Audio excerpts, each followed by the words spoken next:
It's theory. I've lived it in the mud, the chaos, and the moments nobody writes about. This show is the truth, raw, unfiltered, and built for leaders who actually give a damn. If you're ready to grow, ready to own your own story, and ready to lead from the front, you're in the right place. Speak up, show up, lead. Let's get into it.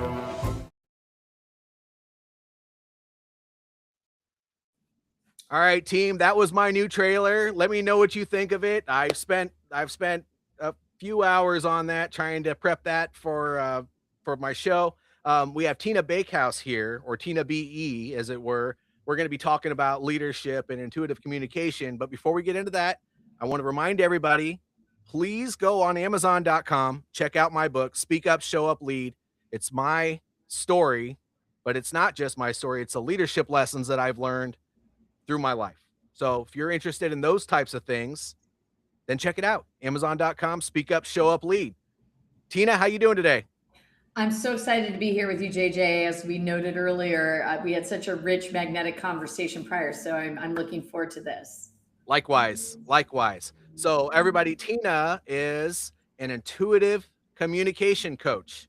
And we thought we would jump on here today just to see where the conversation takes us. But with her being an intuitive communication coach, me being a leadership coach, there's a lot of parallels. So this could be interesting. Tina, do you want to introduce yourself to the audience and tell us a little bit about yourself?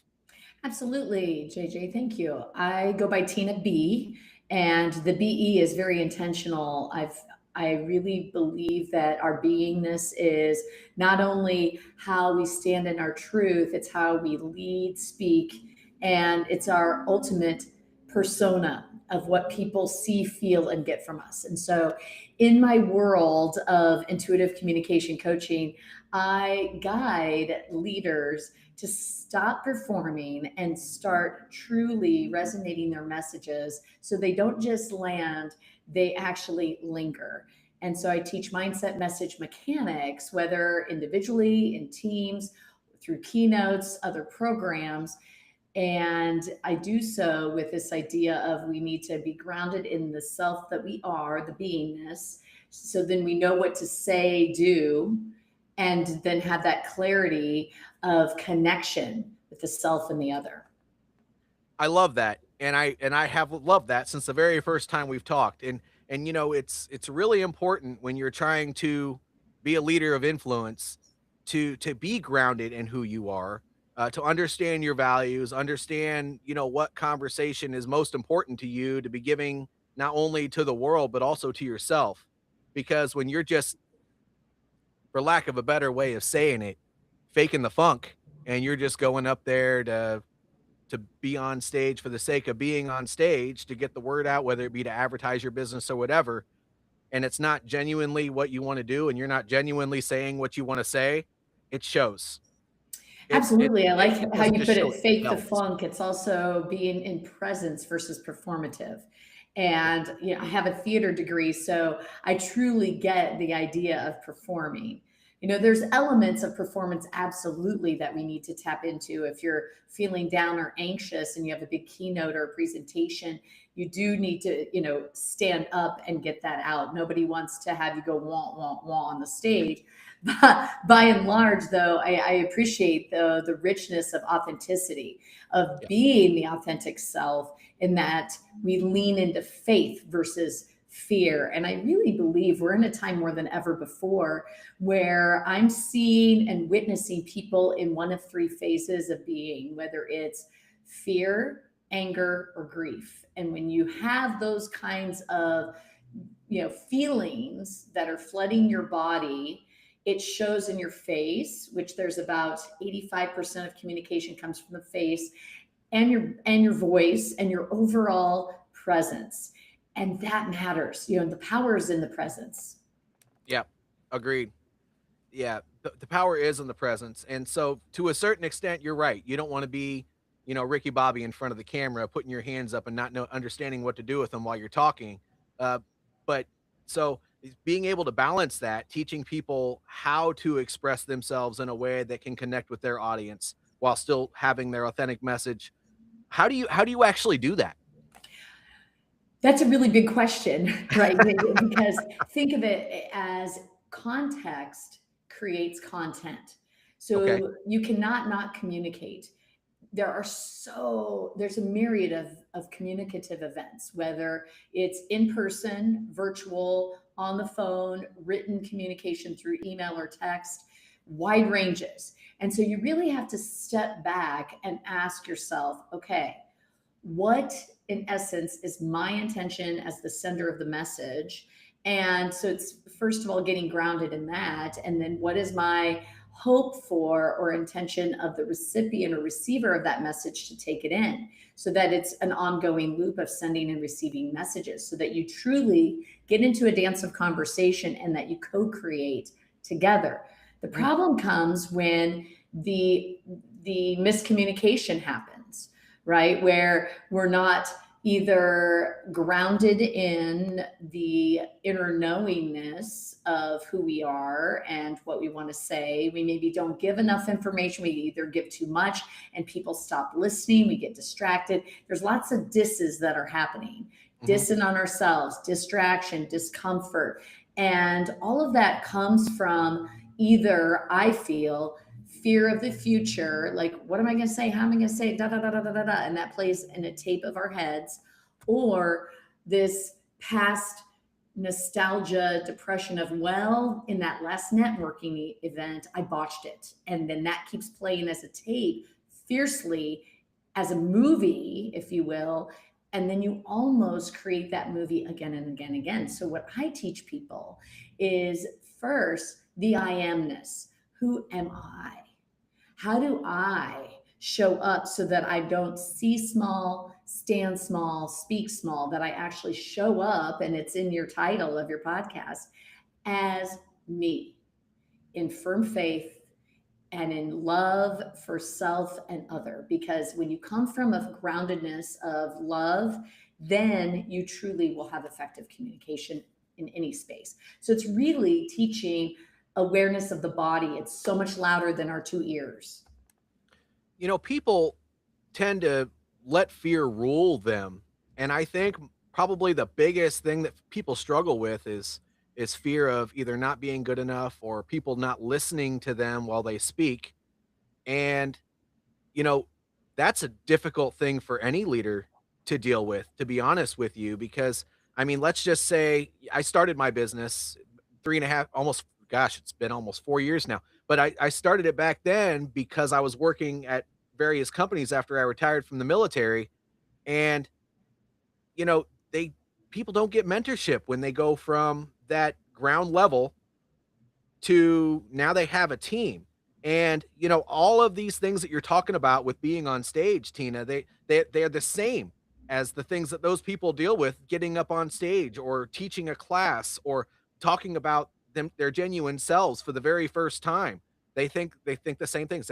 Are people going to judge me? Do they care Mm. about what I'm saying? Is this topic important enough? Why am I the one qualified to be up here giving this discussion? So what's your opinion on that? And what are some techniques to kind of conquer fear, as it were? Well, I think you bring up such a great personal example. I can't even imagine what it had to be like for you, JJ, that transition, because it was a pretty huge transition of being in the military, on the ground, constantly triggered and having to be reactive, responsive, and dot dot dot dot dot, and then you get into the civilian world where it's very different vibe, very different energetic frequency, and you're just expected to go and to be ready to be ready. And I would say, first of all, when I guide folks from disconnection to a full on embodiment, it's that we have to be aware first. You don't know what you don't know. So it's really asking yourself, and I teach this, it's like with some of my clients, what do I need right now? What do I want right now? Because I have some that they just start getting they get nervous as the minutes get closer to that networking event, that presentation, that workshop. Their elevation of their heart rate goes up. They may start sweating. They might experience tension. and their body is starting to react due to what they're thinking. And so that first piece is awareness and knowing what is that trigger and how can we shift it into what is called a glimmer, which Mm, would be a positive thing. Like, for example, even for me, sometimes those big keynotes I can get nervous for. I mean, a little bit of nervousness is healthy. You don't want to go off the rails. So, what is something I can do for my body and for my mind and my heart and voice to really prepare in this moment? Maybe it's a cup of tea, a walk, some breath work, whatever that may be. Yes, it's taking care of the physiological piece, the mental piece, and the spiritual piece all before you get out there. So the awareness is first. And once you are aware, you're able to then acknowledge and label it. I am scared. I am fearful of. Own it, label it. Because the moment we own and label it, then it's like, okay, fear was in the driver's seat. How can we like not hate the fear, see the fear, acknowledge the fear, and say, okay, thank you for giving me this awareness. Now I'm going to ask you to go to the passenger seat. I am going to be in my grounded self. And then you get into what it takes into that alignment. So it's mhm. awareness, acknowledgement, label it, label the fear, and then alignment. And a lot of this takes practice because for me, I mean, I've had so many moments. I mean, granted, I had rich theater background, a degree in it, so I did a lot of what Carol Burnett did, which was mugging, a lot of performative and then forgetting about the body when really she was telling me, you need to be interested instead of trying to be interesting, which comes off as trying too hard. Mm, So it's being aware of what does fear look like for you because it's very different for you than it's very individualized. And when are those moments that it shows up yeah. in the face of fear? What are those contexts? Is it when you go to interviews? Is it when you're on camera and it's worried technology isn't going to work? Is it when you walk into a huge massive crowd by yourself? Ask yourself those crucial questions to Mm, get awareness. yeah. I think that these common things that we're both talking about here are really rooted in people that are high performing. They really want to do well. They try really, really hard to do well. And so every single thing that pops up, they're worried about, is this going to be the way that I envisioned it being? And then the closer you get to the event, because you care, of course, you're going to have that fear, that the fear of failure, the what is that called? The imposter syndrome. Am I good enough? All these things are going to be running through your head. And I agree. You got to make friends with it. I mean, I'm a man of faith. So what I do is I pray before I do anything that's super super important and say, Lord, speak through me. But, for people that aren't, that's okay.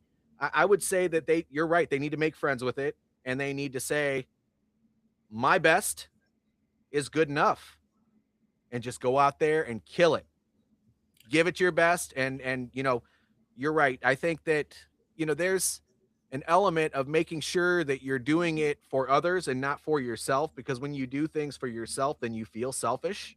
Mm, mhm. But when you do it for others and you have that love that you were talking about earlier, that shows in how you present yourself. So I mean, helping people understand. I mean, there's a dichotomy, there's a balance here. Just, I mean, for people of faith versus people of not in faith, for people who have that need to do well. I mean, that fear is big. Um, what do you do for yourself before you get on stage when you're nervous? Well, first of all, I really love this idea of prayer, and whether it's whatever you want to call God, higher power, the universe, some form of a spiritual practice or meditation, I think is really valuable. Um, for me, I call it a speaker ritual. And Okay. so think of how an athlete or a musician prepares for a big show. They have stages, steps in which they do to prepare themselves from a physical standpoint, mental, and so forth. So I start the whole ritual actually is very first the day before I stop looking at my notes by noon Oh, because it's similar to an exam in college or high school. that's exactly what I was Cramming does thinking. not do your mind, body, anything, right? And to me, if you care enough, and I hope that you do, the preparation is you chip away at this so that it's in your muscles, in your memory, in your beingness. And so that's the first thing. The other piece is that I'm very gentle to myself that day before. I do not have hyper, high, crazy, energetic, tons of peopling the day before because that exhausts me. Now, Mm, some people, it's again knowing what depletes your energy and what invigorates it. And for me, I need a lot of quiet, spaciousness, and stillness to kind of, you know, calm the self. And even the things I eat and put in my body the day before matter. oh yeah. So, you know, you don't want to go heavy on the carbs and the heavy high fats, heavy on the caffeine, dairy, especially because it's an inflammatory. All those things can matter on your voice and congestion and heavy physicality. So I think of all of those things. I lay things out the night before in terms of I see, okay, how long is it going to take me to get there? Have the bag ready, blah, blah, blah. So that's all the day before prep, prep, prep. And then the next morning, I put on my power and I give myself enough time in the morning to maybe move my body, do some meditation, breath work, journal, have a light breakfast, not crazy on the go light on the caffeine, and then put on clothes that empower me and Mm, the moment in which I'm going out on stage. If I'm presenting to leaders as a keynoter, that's very different than a creative drama for community, including youth, right? So it's knowing, do I wear a bright electric blue jumpsuit or that's more playful with sneakers versus, right? So all of that matters. And then right building up to that moment, movement is really important because the pacing helps your brain calm down, you know, even tapping. So there's a lot of things, and it's finding your system and taking the thinking out of it. It's really important. So have a day before ritual, a morning of, and even a thing that maybe you do for yourself the during if you start to get nervous and you lose your place in the moment. You know, you might have a little coin that has ribbed feeling on it that you can just touch in that moment, or a breath. Your breath is your power. And then the thing afterwards, because some people feel really nervous and they start immediately going to judging themselves heavily.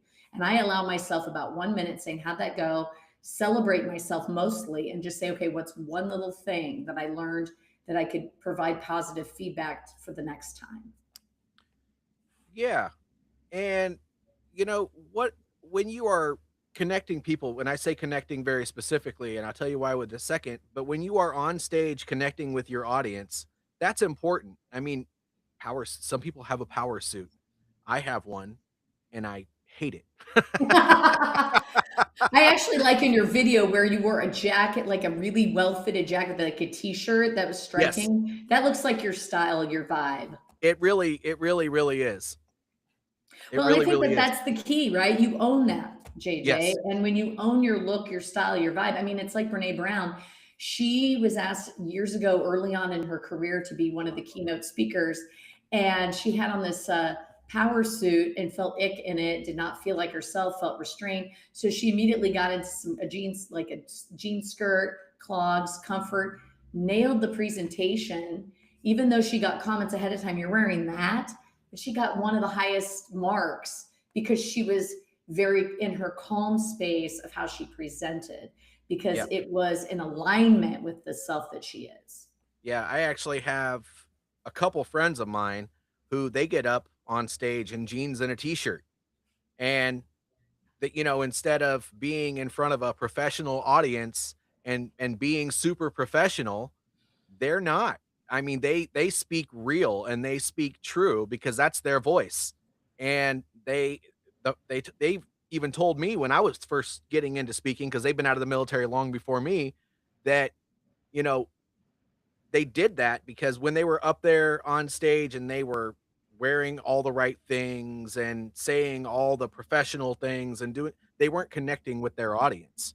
And so the idea of connecting and performing and making sure that you're doing it authentically and making sure you're being true to yourself, but still understanding your current environment. I mean, there are so many gosh, I used to teach public speaking when I was in the military because that's part of it, right? You have to be able to go up and speak in front of a formation.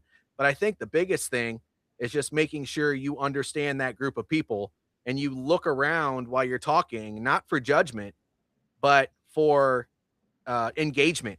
And if you're Mm. truly connecting with your audience, you'll see that right away. And if you're not, well, then you start getting your audience to engage with you. But I mean, that's a whole other, that's a whole class to teach. But this whole thing where you have this intuitive communication, that's part of it, right? Right. And we all have it. It's our sixth sense. And you hit on a couple really great nuggets there, JJ. The first is it's all about alignment, alignment with your speaker style. Because just like you have a signature, the way you sign a check or sign a document or a contract, it's very individualized and it's uniquely yours, just like a thumbprint or fingerprint. And the other piece is it's in the power of a preposition. Are you going to speak at your audience, to them, or with them? And Yeah. it's a with. And I also love the word engagement, that they're giving you feedback, which is their experience of you. What is their experience of you? Because when you are seeing yawns or especially looking down at phones and Oh my scrolling, God. that you know that you've lost them and you've got to shift, maybe get them up and moving, do some form of something, because everybody has a vastly different learning style. And if Yep. you're just talking at them or to them as the sage from the stage, they're going to be, I think, thoroughly disconnected and feel as though that they are disconnected from the whole overall experience. Yeah. Yeah. Can you tell us more about that last part? I'm sorry, the experience. Well, you mentioned earlier on about how you learned a lot from Carol Burnett, and then you also, you took, you have a degree doing improv and acting and all that other stuff. And I think the experience is part of it. So somebody who has a background in that, I don't think I've ever had a conversation with somebody with your background on that specifically. How do you play to that experience and get engagement from your perspective? Yeah, and I love you that you use the word experience, because if you think about it, more than ever before, as communicators, especially in the level of keynotes that are a lot more high level formality of decorum, you need to be creating an experience with your audience, or Yeah. they're not going to be paying attention. They're not going to be with you. You're not going to hold them, and the ideas will not land.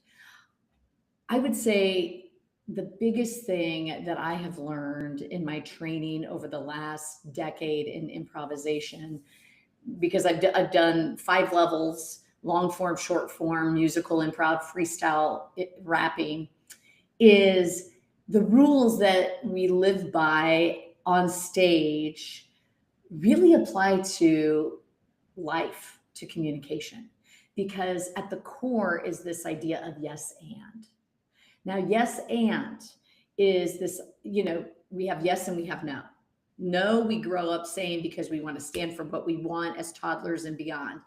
Yes is not saying, hey, I totally agree with your idea, because in business, there's going to be disagreements. In fact, some healthy conflict is important because you don't want to go into groupthink. Yes is acceptance, Mm, acceptance of the other, their ideas, what they're saying, and acceptance of the moment as it's happening. The and part of yes and is, what are you going to do with that information? Are okay. you going to, give a nonverbal cue? Are you going to say something? Are you going to ask a thoughtful question? The and is the yummy curiosity, because curiosity and asking questions are the most powerful thing that you can do, because it eliminates ego. I think of it as a spectrum. We want to have centered confidence as communicators, and that includes competence, that includes charisma. Vanessa Edwards, that's her work. in that, as she's into, you know, peopling the science of people. And we have two other extremes. We have self-doubt, which all of us have been there Oh yeah. as leaders and entrepreneurs. And we also have ego. All of us have been there too. So we need to ask ourselves, when I go up on stage, I want my partner to look good. I first have to ground and take care of myself, however, because if I'm all like, I went to a show, I had had boom, boom, boom meetings, and I was all like discombobulated, not feeling myself. My warm up went terribly. Like, my partners were like, "What is going on with you? You're not listening." I mean, they gave me that feedback, and I was like, "Oh my gosh, I got to shake this off for this show." And fortunately, there were a couple other teams before our team was going on stage.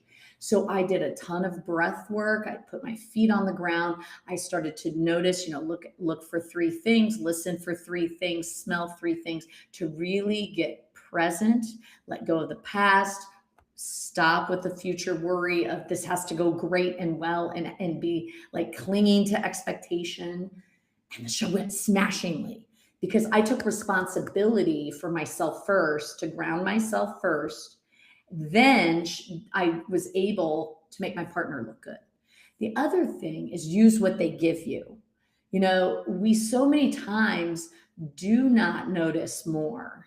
We do not use everything, and we show up with so much baggage. We need to first let go of expectation, let go of, if we can, biases, which is really, really hard, and just be in the present moment. So if you're going through a merger or a big decision, I mean, we all, uncertainty and change, that's what improv is all about. You don't know what the person's going to say, do in the moment, and you have to roll with it and be with it. And yes, and the heck out of it, because it's sort of like if someone said, "Hey, this is a stick up," and I said, "No, I'm making ice cream right now." This, you know, I would shut down that scene, and everybody in the audience would be like, "Wow, that's bad teamwork." You know, so think of that in your own communication as a leader or in your business. We know, because we know ourselves, KNOW, but we also know NO ourselves. We don't yes and ourselves. Yeah. And it's all about that pause, taking a beat and a breath, and being fully present. That's what I have really, it's gotten me out of my head. And what they call in improv, it's performing from top of intelligence. And that is from a cognitive level, from an emotional intelligence level, from a relational and environmental level. Like, that's a whole alchemy of tuning inward so that I listen hard to my body, and then listen hard to what I see, hear, taste, touch in the scene in that moment. That is so interesting. You know, so much in leadership, whether it's in business or as maybe a manager in a company, or honestly even about a parent, it's getting out of your head and doing what needs to be done, making the decision, being decisive, not him hawing around. I mean, oftentimes we get caught up in the what ifs. Yeah, and I And think at the core, it's making a decision. You're bringing up such an important point, JJ, for not only performing on stage in improv, but also in decision making with what we say, do with the other, in communication, in business, and beyond. Like, if I go on into a scene and I initiate a scene, I have to really be committed to, okay, I got to make one solid choice. Am I going to have a weird quirk with my body, with my voice? What kind of character? What's our relationship? I have to give something super, super clear so that my partner can then add to it. So then mhm, it becomes an interesting scene. If I just show up and say, "So, interesting day, eh?" That doesn't give them anything. no. If I say, "Dad, oh, I don't want to go to the store. Oh, I hate it when you make me go to Walmart. We have to wait in long lines." You know, like, I give a lot more. Like, you know, a couple things. We're doing a thing that I don't like. You know that immediately that I'm a little kid who's kind of bratty and whiny, and you know the relationship. And in just that mere moment of vocal inflection, word choice, and dialogue, and giving some context for the scene, boom, it happens really quickly. And so, same with when you're a leader, you got to decide. Yep. And that's the hardest part, right? That's the foundation. Like, decide, who am I? What, you know, I choose to be creative. I'm a passionate powerful, creative, intuitive leader. I live and be in integrity. I say what I'm going to say and mean what I say. So when I tell someone, "Hey, I will be there at X amount of time," I show up, or I reach out if something happens. I don't just ghost. Right. Right. Well, I'm that's an awesome perspective to have. I mean, your word is your bond in everything that you do, and making decisions that actually it shows what your personality type is. I mean, if you're able to and I got to be careful saying that because there's nothing wrong if you're indecisive. There's nothing wrong if you have a struggle with anything that we've talked about today.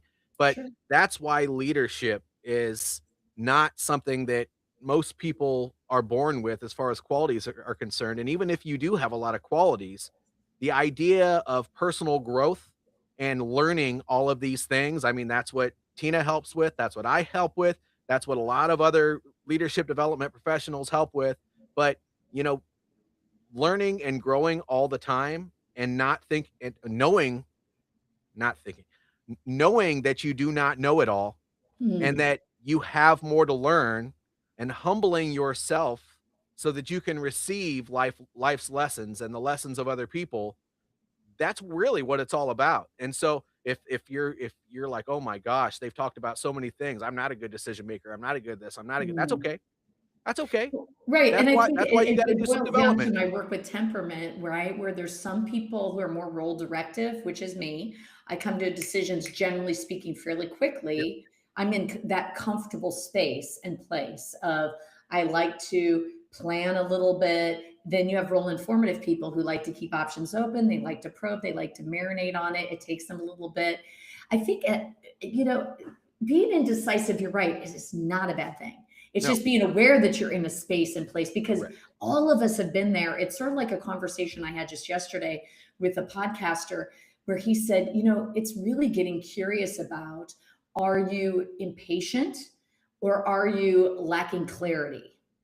Because if things aren't moving in your business or things aren't moving with a relationship and with, you know, as a leader. And I think that's helpful information, right? Because I've been in a space in the last several weeks of some lack of clarity because I'm evolving my Tina B business into using my 30 plus years of, I've been a university professor, I've taught public speaking and temperament and storytelling and yada yada yada, to being more playful and spiritual, that it doesn't have to be painful. No. And how does that look when it's a brand new system? I have to be in a floating, I would say, thoughtful purgatory for a little bit to kind of question, explore, dapple. And, you know, we have moments of stuck. And that's part of the human experience. So it's just being gentle with yourself, not judging yourself, and then finding ways, like whether you're a writer, a creative like myself, or in your world, you know, you do leadership coaching and maybe you're like, oh, I'm on year 4, I kind of want to do different, a new program, but I'm not sure what it is. That's okay. Maybe it's taking, you know, shifting your next day of going to a coffee shop or going for a walk or changing your setting can merely help you get Oh yeah. unstuck and unlocked. Yeah. I rely on the people in my audience. I'm like, hey, look, this is what I'm thinking. Mm, How asking, how yes. screwed up is that? It's, you know, it's not screwed up, especially, I No, mean, no, no. podcasts That's what need I asked them. ears. Well, I think ultimately, when you're asking your audience, take it as information. You get to chew on it, if you will, and then you get to decide. In the end, it's your decision, whether Yep. it's for your podcast or your business. But you want to be grounded in, is this in alignment with my being? Because there are a ton of leadership coaches, communication coaches, but none just like JJ and none just like Tina B. And that's the yummy sauce. That's where we are all creators. And Yep. it's tapping into that inner creator, the muse, and letting them speak. Yeah. And I'll ask you this question in just a second, but I think what it's all about is when we're having a hard time in our lives and we're afraid to take that next step in whatever it is, you know, just know that whatever you're worried about as far as that next outcome, I don't think that most people realize that the judgment that you're afraid of, the outcome of whatever that is that you're expecting, but you're afraid of, or whatever the case may be, you're making it all up. Most people don't dig nearly as deep into these issues as what we do in our own head, and you're never gonna know what the outcome is until you just take that next step and try it. I mean, who knows? Whatever you're trying to do could flop.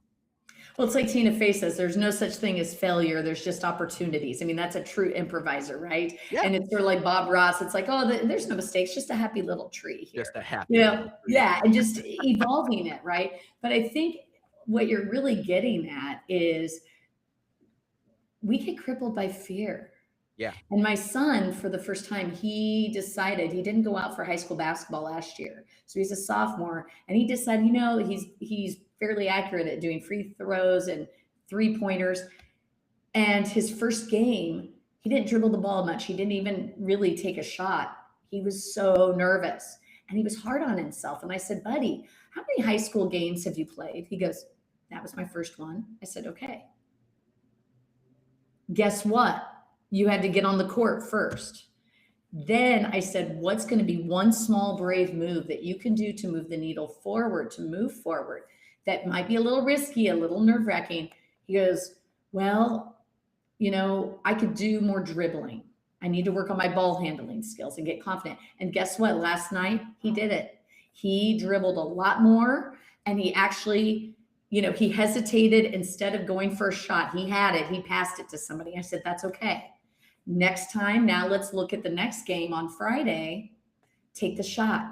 It's okay. If you miss it, you're going to keep getting better at it, because the guys that are making all those shots at game time have been doing this a lot longer than you. So it's Oh, getting yeah. seasoned. You have to season your Teflon, your pan to make great food. You got to do the same for yourself and give yourself some grace. Oh, yeah, you gotta give yourself some grace, and I always tell athletes, because 'cause they're always worried about other people on the team being better than they are, and I'm like, I always tell them, "Well, of course, there will always be somebody better than you, but are you Yes. gonna be nervous about that person, or are you gonna go and play along next to that person and learn from that person and talk to that person and find out what they're doing Yes. differently than what you're doing? Because chances are, that's where the win is gonna be." Well, yeah, and I remember in college, I want to get better racquetball, so I always played better with better people. And now as a professional, I have a mentor that he does a lot of freestyle rapping and performance as an MC and things.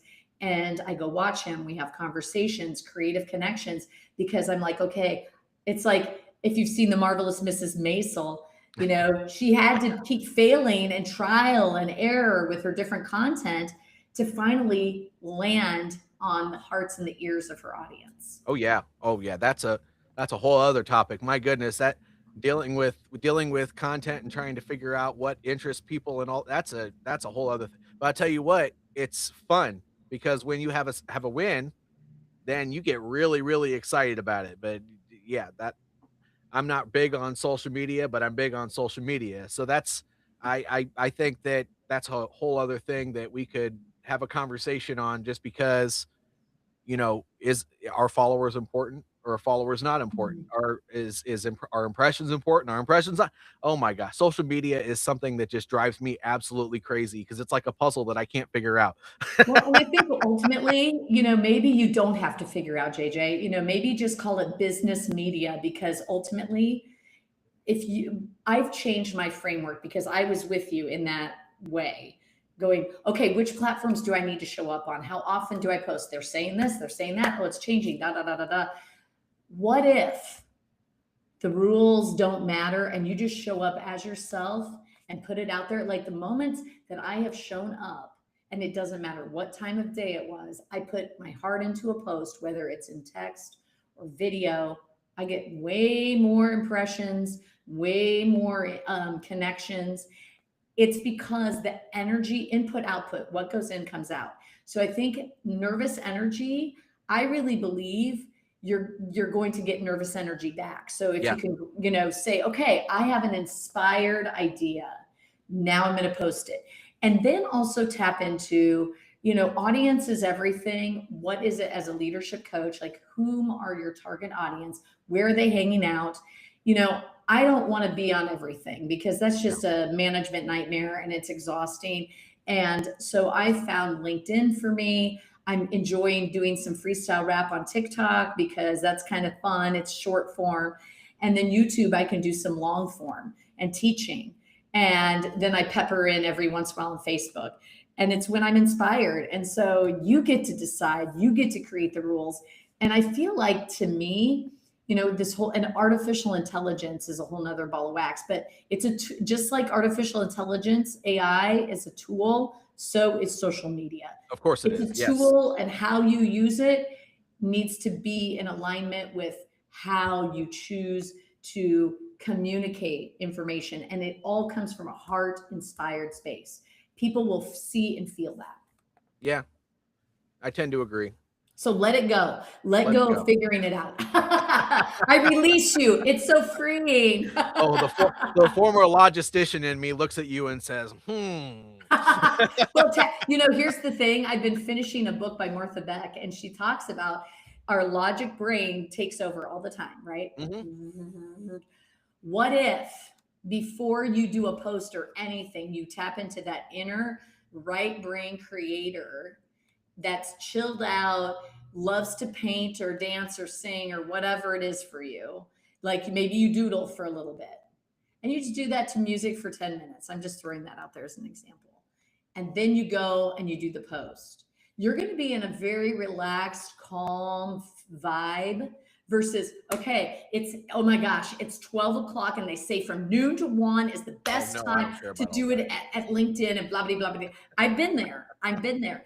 But what I have found, it's such a prison of your mind, body, and soul and spirit. And I'm not going to be in those shackles anymore because I don't want to tap to that drum. I want to Yeah. have fun. And really, when it's all about the framework, how you frame it, you get to play the game the way you want to.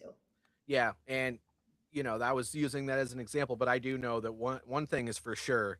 If you treat social media as one big meeting room with just a bunch of people in it that are just as interested to try to figure it out as you are, then you just talk to them. Yeah. The conversations that you're supposed to have will be had. Yes, and I think it's being in that inner trust, right? Yeah. If we can trust ourselves, trust the moment, trust what we put out there, it's sort of like when I do monthly free virtual workshops. I'm just testing new information. I put it out there. I invite people, and I'm always like, you know what? Whoever shows up is meant to be. Is meant to be, even if it's 5 people, 2 people, 50 people. The first time it was like 36 people. The second one was like a dozen, and at the end of the day, they were the right people Yeah. because each one has got different kind of vibe and content. And so, yeah, I like how you frame it in that way that, yeah, it's just, how can I have just a conversation? Yeah, that's what it's all about. I mean, at the end of the day, we're all people. Yeah. Those pictures and those impressions and those comments and those likes, they're all people.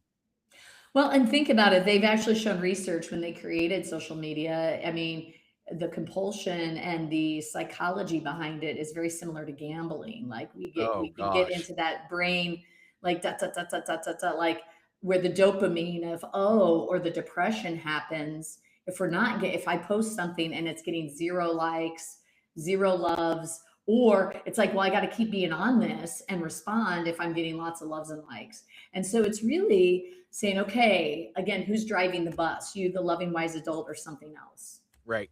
Right. I agree with that. It's all about being intentional with it. Did that Yep. person have a comment that was worth engaging with? Well, maybe say something to their comment, but then also reach out to them and find out where their mind was when they sent that, because really, when you're in public, if you're at a networking event and you're standing in a circle full of people and somebody says something that you like and you comment back on it, are you likely to walk up to that person, give them your business card, and try to set up another time where you guys have coffee? I mean, social media should really be engaged with the same way. That's all it is the difference is, you're using it as a marketing tool, but it doesn't have to be any different. You can schedule out all the dumb stuff that you want to, that your audience wants to see, but who you actually engage with should be the people that you're interested in what they said, or maybe they are interested in what you said. It's not just going out there for all the likes and all of the followers and all of the impressions. Right. I think you're hitting on a big thing. Trust your intuition. Yes. Yep. Trust your intuition of what you post, when you post, how you post. What like it's like talking with a former client of mine. She posts twice a month. She's like, that's all I can do consistently because she travels with her. She does leadership consulting and strategy planning Hmm. for healthcare. So that's what she can do consistently. That's what doesn't stress her out because she's like, I don't want to resent what I put out there in the world and resent myself and my time and efforting. Because at the end of the day, are you having fun? If it's efforting and you're like resenting and you're feeling this pushback, torn, or that's that resistance and reluctance comes through. So if you can trust your intuition, and I think that's where we are more than ever disconnected from our bodies and our gut really know. Yeah. We know in the moment how we feel in that networking. If I'm in a connection or conversation, like when I met you at a networking group, I was like, this dude has a fun energy. And that's why I reached out to you. I only reached out to a couple people. And it's like that was my intuition. I thought, oh, he has a podcast. I just want to see if it's in alignment with him and have at least a conversation. And it was fun. Like the time went like this. I thought, oh, he's one of those podcasters that is organic and conversational and not prescribed, refreshing. Yeah. Because I've been on those that they give me the questions ahead of time or they ask the same exact questions over and over again. And it feels very, a recipe, Yeah. which works for baking. You have to have a recipe. But I feel like with communication, it's a little boxy. And that's just, I color outside the lines. And I appreciate that I got that vibe from you. Oh, good. Well, I appreciate that. I mean, that's what networking is all about. I didn't think Yeah. today we were going to go into a conversation about social media or networking at all, but I mean, this is since we are going live on these social networking platforms, I think it's important. I mean, my goodness, you can't resonate with everybody. And No. And once you make peace with that, I'm not everybody's cup of cappuccino. no, And that's okay. and you don't I want to be. No, it's exhausting. So it's like when you figure it out, like in a moment, I had the most powerful week ago conversation where someone connected me with this person. And this person said, okay, I'm curious why we connected. I said, well, I think somebody connected us through, and we figured it out eventually. Well, this Those are my person, favorite. yeah, that's always funny, right? Like it's like, ooh, I need to take better notes. And I get it. You meet lots of people. And then they said, I don't want to waste your time. I don't need what you have. I'm good. I'm busy, blah, blah, blah, blah, blah. Said it more politely than that. But I was very grateful in that moment because I I feel like we have a lot of courtesy coffees Hmm. where we bumble along in the conversation, especially virtually. And then it's like, yeah, let me know. I mean, because I have had that question a lot. Let me know how I can serve you. And they promise stuff and then they never follow through. Right. I'm not going to say, yes, I will post a like and love and a comment on every post that you put out there because that's just not feasible for my energy. I'm not online that much, social media. So it's tapping into how we manage our time and our energy and our connection. Yeah. Yeah. And you definitely don't want to be surrounding yourself with people that you don't want to be around. And Right. and when you're Yeah. when you're selling yourself anyway as a business owner, I mean, it doesn't matter what service you're providing or what product you're selling. People aren't necessarily buying that. They're buying their they have to when you're doing this online networking stuff, there you actually have to do the know like trust thing. So you get to know them, they have to like you, and then they're actually buying from you, and whatever Kool-Aid it is that you're selling doesn't really matter. At the end of the day, if that's the Kool-Aid that they want and you're the one selling it, then that's what they're buying. They're buying from you, and then it just so happens that that Kool-Aid that they may or may not have liked or bought it from you or anywhere to begin with doesn't really matter. It was the fact that they bought it from you. Well, and it's owning your own brand of Kool-Aid, right? You have to own your brand, own your energy, own your space. When you are like, I think that that was the thing. The insecurity was pretty loud and strong that first year of business, because I was like, well, there's a ton of communication coaches out there. And it's taken me, I'm going on year 6 of doing this as a full-time business. I used to do it as the side on the side when I was a chief creative officer for a bank, and then a nonprofit before that, and then a college professor. And I finally have become aware that, oh, part of what makes me uniquely me is when I do keynotes and workshops and things of that nature, I like that playful element. Yeah. I like to have that spirited, fun randomness. I plan the thing, and then I really can ebb and flow into the moment of what is needed. And so I really would say, to your point, it's getting very, very clear on that brand of Kool-Aid that you are. Yeah. That are you grapelicious, and you're going to own every grape awesomeness about that? Are you more spicy? And what is your vibe? And when you trust your vibe and you own into your vibe, people see that and appreciate that. It's when you start to see other people's vibes and that they're winning and doing great things and succeeding, the insecurity can be pretty loud. And then we start to show that in our bodies, and then our bodies transport into our minds and our voices, and it becomes hard for people to want to reciprocate connection in business. Oh yeah, you can never compare yourself to somebody else. And we keep on saying the Kool-Aid man or Kool-Aid. I'm, I I'm know, I'm a waiting. kid of the I'm waiting. 80s. I'm The waiting for big somebody to come busting through a wall. I love that I know that reference too. I'm like, those were the best commercials. Yes. Yes. Yes. Oh yeah. Okay. Yes. Um, so we're at almost an hour here. The one question that I ask everybody at the end of our broadcast is, for somebody who is having difficulty taking the next step in their life, what is that piece of advice that you would give them?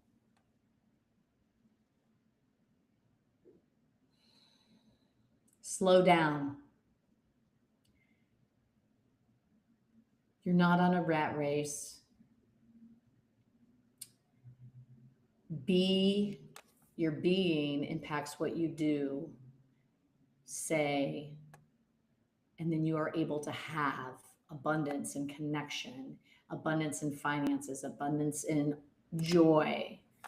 And it comes from slowing down. And I Mhm. think that's what the pandemic did. And guess what happened after things opened up? We went right back, Yeah, we did. because it's such a pattern in us of, I gotta do, I gotta do, I gotta do, I gotta do, I gotta do. Guess what? The sun does not stay up all day long. It has to set, and the moon comes out. So it's that balance of the masculine doing, sunshine energy, with the moon, feminine, divine beingness. You got to have both to have powerful leadership and powerful business. Yeah. Yeah. It's a I couldn't balance. Yeah, balance. Balance. I couldn't agree more. No, that's a great way to put that. And heck, I think I fall victim to not slowing down. And I think more often than not saying no. Well, yeah, and think of, no is not a rejection. It's just a limitation of time, Yeah. and everything is an invitation. So you don't even need to explain. And why people explain that they need to reschedule or cancel, it's because they don't feel like they're worthy to take care of themselves. Oh yeah. I've gotten to where I just say, hey, I need to schedule this for another time. So if we can ground in our worth, slow down, and really balance the doing with the being, because we ebb towards logic and doing way more, get into that inner child creativity and calm Mhm. down and rest and digest. Grace with pace. Grace with pace. And That pace almost with sounded grace. rehearsed. Yes. No, that was good. I really like that. Well, thank you so much, Tina, for being a guest today and talking about what it is that you do, what you're passionate about, and how you help people. Um, yeah, thank you. And for everybody who's listening, thank you for following me along my journey. Uh, don't forget to let me know what you think of that new trailer. Let me know what you think of what Tina does. And if you want to be connected with her, I'd be happy to make that connection for you. But the most important thing is just to make sure that if you enjoy this, make sure you subscribe wherever you see it so that we can hopefully have a conversation together sometime, but I'm able to help you or your audience or whoever you feel would benefit from these talks. And don't forget to buy my book on Amazon.com, Speak Up, Show Up, Lead. And if you're interested in a leadership workshop, reach out to me. I have plenty available, and I'm willing to help your team. Thank you. And Tina, once again, I appreciate it. And everybody out there, we'll see you next time.